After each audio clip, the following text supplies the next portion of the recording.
I'm Wendy Swadek, and I'm the Executive Director. I'm Christabel Southers, and I am the Director of Youth Services. We do get kids from other counties, but we get kids in our shelter that are students at Norman North. We've had kids that typically they'll stay on site to do school, which we have a Norman teacher that comes here and does schooling every day. But we have had kids that are involved in activities and sports, and so they do continue to go to Norman North while they're sheltering with us. I will say it's kind of difficult sometimes for kids though to stay in the school community because it's not like they can bring friends home or go to somebody's house after school. So it makes it a little bit difficult to have a normal, teenager experience. So most of the time they choose to school with us here. But we serve Cleveland County kids. We serve kids in DHS custody that are, here because of neglect or abuse, or family members that they don't have anywhere to go. So we directly impact kids in this community. But we also impact kids from other communities, and I feel like when they're here, they're part of our community. We're serving them while they're here, even if they're not from Cleveland County.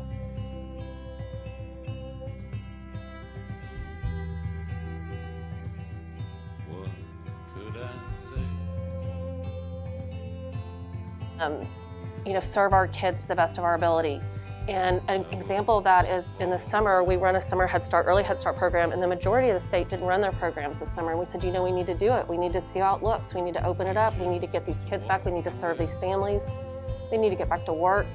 And that's just one example of ways that we just always try to, and even with our shelter kids, we're always thinking, what can we do? How can we structure it better? What can we do during COVID to make it, better for them? Because as we talked about another time is that they're just sitting here. They're not in their cars driving around or going anywhere really because we can't risk it. We can't risk them coming back. So what can we do while they're here now to make it not be, like jail, to be honest with you, because they're kind of here on a permanent basis.